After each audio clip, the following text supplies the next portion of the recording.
For 5 years, I bathed her, I fed her, I slept in a chair beside her hospital bed so many nights that my back forgot what a real mattress felt like. I sold my car, my share of my father's hardware store, and every ounce of pride I had left just to keep her world from falling apart. I never asked for anything back. I never once thought about the money. People warned me, of course, they always do. She's a billionaire's daughter and you're a nobody from Ohio. It won't last. I proved them wrong for 5 years. My name is David. I grew up in a small town outside Columbus, the son of a hardware store owner who taught me that a man's worth is measured in what he builds, not what he inherits.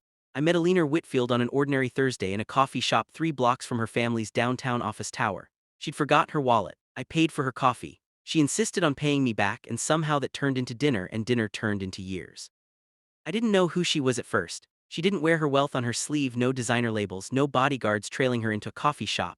It was 3 dates in before I found out her last name belonged to Whitfield Industries, a logistics and pharmaceuticals empire worth well over $4 billion. By then it didn't matter. I was already in love with the woman who laughed too loud at bad jokes and cried during dog food commercials. Her family did not share my enthusiasm. Her father had passed years before we met, but her mother and her cousin, Marcus Whitfield, controlled the family's board seats and by extension controlled Alina's public image. When Alina brought me home for the first time, her mother looked at my off-the-rack suit the way you'd look at a stain on a white tablecloth. Marcus was worse. He shook my hand like he was testing how much pressure it would take to break it. "He's after the money," I heard Marcus tell Alina's mother in the kitchen, not realizing I was close enough to hear. Alina's friends were kinder, but even they pulled her aside at the engagement party to ask if she was certain. Business executives who worked with her family treated me like a rounding error, polite, dismissive, waiting for the day I'd disappear. We married anyway, quietly at a small chapel upstate with fewer than 40 guests. Alina wore her grandmother's dress instead of anything designer. It was, both of us agreed, the happiest day of our lives. For the first 2 years, our marriage was ordinary in the best possible way. We fought over whose turn it was to do dishes. We took weekend trips to places that weren't on any five-star list. Alina kept one foot in the family business out of obligation, but she was already talking about stepping back, about building something smaller and more honest with her life, with our life. But even in those early years, there were small things I noticed and dismissed too easily. Financial documents that went missing from the home office and reappeared days later, like they'd been borrowed and returned. Private meetings Alina took behind closed doors with people I was never introduced to. Lawyers who called at strange hours and hung up the moment I walked into the room. And always in the background, Marcus visiting more often than any cousin should, offering help with matters no one had asked him to help with. I told myself it was just how wealthy families operated. Boardrooms and lawyers and secrecy were the price of that world, and I was still learning its rules. Then Alina started getting headaches. Small ones at first. She'd rub her temples during dinner and blame the stress of a shareholder meeting. Then came the day she couldn't find the right word for refrigerator, standing in our own kitchen, laughing it off as exhaustion. I didn't laugh with her. Some part of me already knew our life was about to change. The diagnosis came on a Wednesday in March. A rare neurodegenerative disorder, the kind of name that takes 3 tries to pronounce correctly, attacking the connections between her brain and her body faster than any of the specialists could slow it down. The tabloids got hold of it within a month. WHIFALD Eris BATTLES mystery illness, the headline said, next to photos of Alina looking pale on the arm of a man the papers described only as her husband, a former hardware store employee. The public sympathy was instant and enormous. The billionaire lifestyle Alina had never fully embraced disappeared overnight, replaced by hospital wings and specialists flown in from 3 continents. I became her full-time caregiver, and I want to be honest about what that actually meant, because the word caregiver is too small for what those years demanded. It meant learning to feed a grown woman one careful spoonful at a time because her hands shook too badly to hold a fork. It meant physical therapy sessions 3 times a week, holding her upright while she relearned how to walk the length of our own hallway. It meant a medication schedule so precise that I set 6 alarms a day and never once missed a dose, because missing a dose meant seizures. It meant nights I didn't sleep because she cried out in pain, and mornings I didn't recognize myself in the mirror because the man staring back looked 10 years older than he should have. I turned down 2 job offers during those years, one from a logistics firm that would have doubled my old salary, another from a family friend starting a business I actually believed in. I turned them down without telling Alina because I knew she'd insist I take them, and I knew that if I left her alone with hired nurses for 10 hours a day, some part of her would believe I'd already started leaving. Friends stopped calling after the second year, not out of cruelty, just distance, the natural erosion that happens when you disappear into someone else's illness. I stopped living for myself in every way that mattered, and I didn't resent a single day of it. I loved her. That was never the complicated part. By every measure the outside world could see, I was the perfect husband. The story practically wrote itself, the humble man who stayed when a fortune would have made it easy to leave. But somewhere around year 4, something in the house began to shift, and I felt it before I could name it. It started with small things, the kind you talk yourself out of noticing. Our housekeeper Marta would stop talking abruptly when I walked into a room, exchanging a glance with the day nurse that I wasn't supposed to see. The security cameras in the east hallway, the ones that had pointed toward Alina's office door for 3 years, were quietly repositioned to face the garden instead. I asked the security chief about it. He said it was routine maintenance and wouldn't meet my eyes. Alina's office, which used to sit unlocked all day, started staying locked even when she wasn't inside it. I heard her on the phone behind that door at odd hours, 11 p.m., 2 a.m., speaking in a hushed, clipped tone I didn't recognize. A lawyer I'd never met arrived at the house at 9 in the evening, carrying a leather folio thick enough to be a small book, and left 40 minutes later without a word to me. A financial advisor from the Whitfield family office came twice in 1 week, always after I'd gone to bed, according to Marta, who let it slip before catching herself. Once, a man who introduced himself only as a friend helping with paperwork turned out, when I looked him up later, to be a licensed private investigator. And Alina herself began to change. The woman who used to reach for my hand without thinking now flinched slightly when I touched her shoulder. She'd go cold and distant for days, then suddenly apologize for nothing I could identify, tears in her eyes, saying only, "I'm sorry, David, I'm so sorry," before changing the subject entirely. There were nights I caught her staring at me across the dinner table with an expression I can only describe as fear. I told myself a dozen different stories to explain it away. Maybe someone on the household staff was stealing from the family accounts and Alina had discovered it. Maybe someone was slowly poisoning her and the paranoia was a symptom, not a betrayal. Maybe Marcus and the board wanted the inheritance moved before Alina's condition worsened further, and none of it had anything to do with me at all. Then one afternoon, while looking for a spare charger in Alina's desk drawer, I found a folder I wasn't meant to find. Legal paperwork, dense with clauses I didn't fully understand, my name appearing again and again next to words like guardianship and power of attorney, and in one line that made my stomach drop, criminal referral. I put the folder back exactly as I'd found it and I said nothing, but I couldn't stop my hands from shaking for the rest of the day. 2 weeks later came the rainy Tuesday night. I'd finished Alina's evening medication round and was walking the pill organizer back to the kitchen when I passed her office. The door was open just enough to spill a blade of light across the hallway carpet. I heard her voice, low and unsteady, on the phone. "Tomorrow morning," she said, "first thing, call the police." I stopped walking. "I know what it will do to him," she continued, her voice cracking.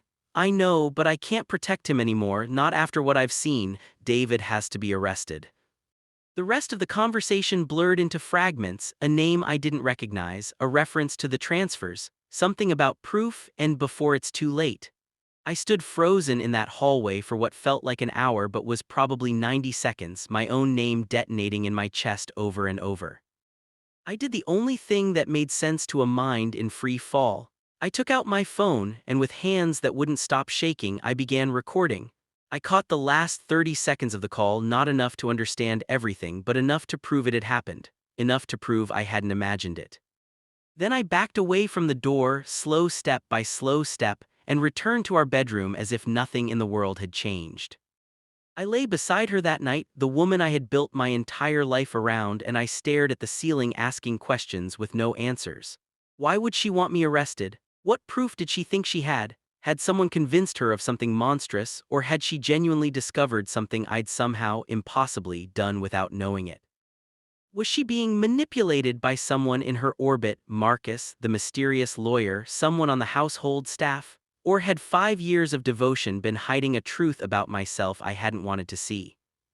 In the morning, I kissed her forehead like I did every day, told her I loved her like I did every day, and gave no indication that anything had changed.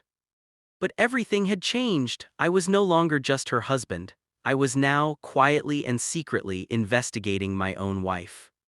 I told myself I had one advantage. I knew something she didn't know I knew. Whoever was building a case against me believed they had the element of surprise. I intended to take it back. I started small, in places no one would think to look. Old bank statements Alina kept in a fireproof box in the garage. Emails on the shared family cloud account I'd been given access to years earlier and everyone had apparently forgotten about. Medical records from her most recent specialist visits, which I was legally entitled to as her spouse and caregiver. What I found didn't add up to a single answer, it added up to a dozen unsettling questions. There were bank transfers, 6 figures at a time, moving from a Whitfield family trust into an account I didn't recognize, timed suspiciously close to Alina's worst medical episodes. There were documents, trust amendments, a revised power of attorney bearing what looked like my signature, dated on days I could prove through calendar records and phone location data that I had been somewhere else entirely. Someone had forged my name.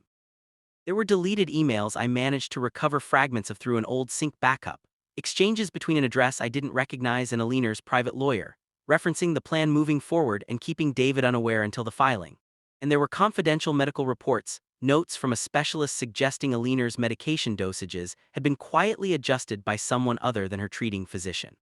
Every thread I pulled led somewhere different, and every direction implicated someone new. Marcus, who had never accepted me and stood to gain enormous influence over the Whitfield estate if I were removed from Alina's life entirely. The family attorney, who had access to every legal document in the house and had grown unusually close to Alina in the last year. The company CFO, who managed the very trust accounts the suspicious transfers had come from. And the private nurse, hired 18 months earlier on Marcus's recommendation, who had unsupervised access to Alina's medication cabinet every single day.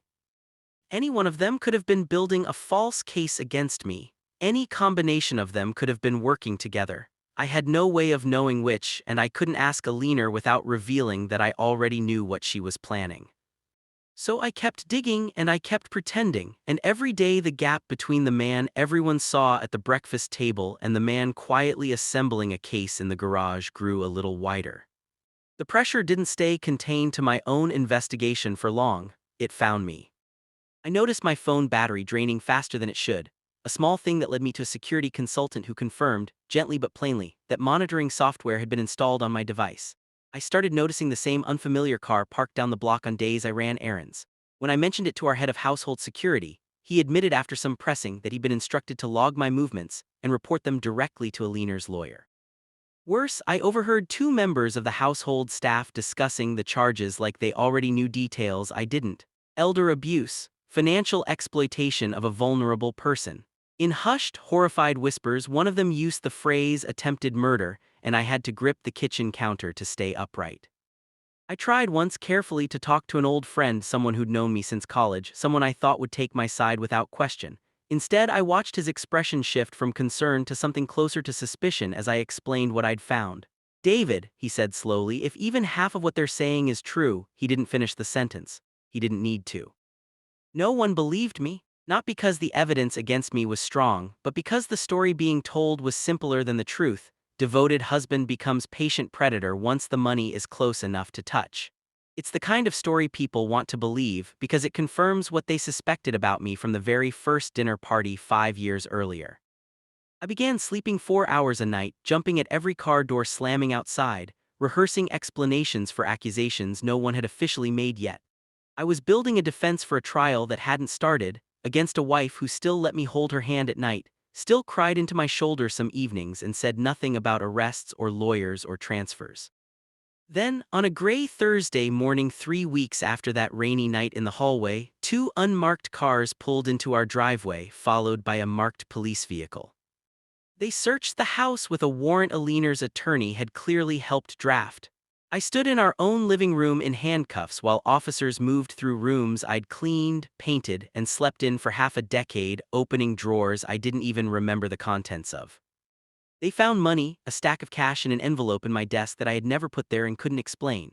They found documents, copies of the same forged power of attorney paperwork I discovered myself weeks earlier, except now presented as evidence against me instead of evidence I'd been trying to expose. They found unlabeled medication in a drawer in the garage that I swore, and still swear I had never seen before in my life. Every single piece of evidence pointed directly at me. I watched Alina from across the room as they read me my rights. She stood at the top of the staircase, one hand gripping the banister so hard her knuckles had gone white, tears streaming down her face, and she said nothing. She didn't defend me, she didn't stop them. I was certain in that moment that my life as I understood it was over. But something strange happened during processing at the precinct. The lead detective on the case, a woman named Rosa Delgado who had clearly seen 100 cases like this, kept flipping back through the file with a small crease of doubt in her forehead. The cash in the envelope had no fingerprints on it but mine on the outside, none on the bills themselves, which was, she noted aloud, unusual for a man supposedly hiding stolen money he'd handled himself. The forged signature, when placed under closer analysis, showed inconsistencies a forensic document examiner flagged as possibly produced by a third party attempting to replicate the subject's handwriting, a phrase that meant someone else had faked it. Detective Delgado didn't release me that day, but she didn't close the case either. Instead, she reopened it wider than anyone, including me, expected. What came out over the following 2 weeks unraveled everything I thought I understood about the last 5 years of my life. Alina hadn't orchestrated a conspiracy against me. She had been trapped inside one, carefully constructed by someone she trusted completely. It had started small over a year earlier. Someone close to the family, someone with regular, unsupervised access to Alina during her most vulnerable moments, had begun planting doubts, a whispered concern here. A concerning document shown to her during a moment of confusion. A suggestion repeated patiently over months that the medication adjustments making her feel worse, not better, were somehow connected to me. That the financial irregularities traced back to accounts I supposedly controlled. That I was positioning myself to have her declared incompetent so I could take control of the estate, and, in the darkest version of the story she'd been fed, that I intended to make sure her illness never improved. Alina, isolated by illness and terrified of losing what little clarity she had left, believed it. Not because she stopped loving me, because someone she'd trusted her entire life had built the lie one careful brick at a time, and by the time enough evidence had piled up in front of her, the truth had become almost impossible to see. The architect behind it all was Marcus. Detective Delgado's team traced the falsified documents to a laptop in Marcus's home office. The unlabeled medication in our garage matched a prescription written under a name Marcus had used to set up a shell account months earlier. The suspicious bank transfers led not to me, but to an offshore account Marcus controlled, money quietly siphoned from the very trust he stood to fully control the moment Alina was declared incapacitated and I was removed from the picture entirely, whether by prison or by her own hand. It hadn't been about hatred. It had been about $4 billion and about a man who had resented me since the day I shook his hand at that first family dinner, patient enough to spend a year building a case brick by brick until it looked from every angle like the truth. Every strange visitor, every locked door, every whispered phone call suddenly made sense, recontextualized by a single name. The 30 seconds of recording I'd captured that rainy night became more important than I ever could have imagined. Combined with the forensic evidence Detective Delgado's team uncovered, it helped establish a timeline that cleared me and closed in on Marcus with devastating speed. Forensic accountants traced the fabricated trust documents back to software installed on Marcus's personal devices. A handwriting analyst confirmed the David on every forged signature had been traced from an old contract, letter by letter, using tracing paper found. Almost unbelievably, in Marcus's desk drawer. Text messages recovered from a burner phone linked to the private investigator confirmed he'd been hired and paid directly by Marcus to build a surveillance file designed to look damning out of context.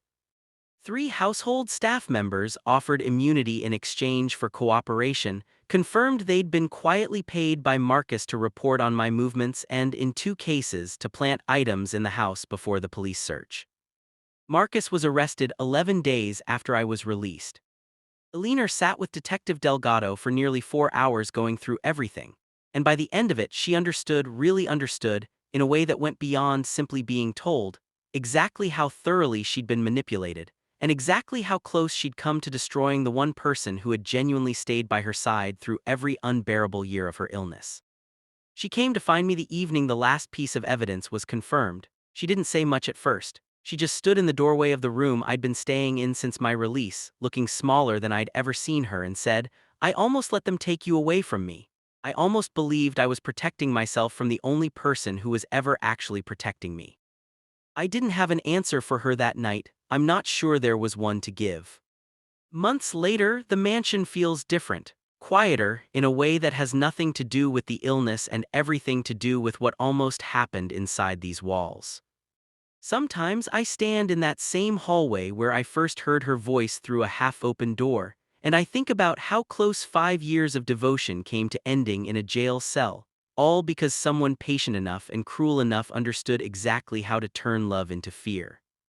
Sometimes betrayal doesn't come from the people who hate you. Sometimes it comes from the people you would have died for, not because they stopped loving you but because someone convinced them that loving you was the danger.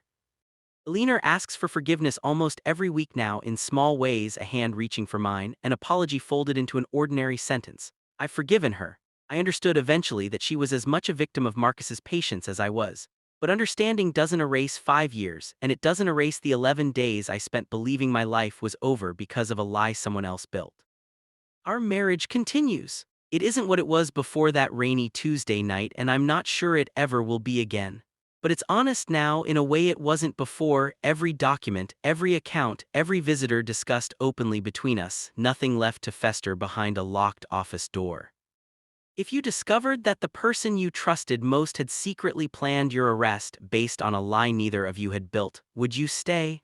Or would some betrayals, even the ones born from manipulation rather than malice, change everything between two people forever? Who do you think was truly responsible for what happened, Marcus, or the silence that let him operate for so long? At what moment would you have stopped trusting her if you'd been in David's place?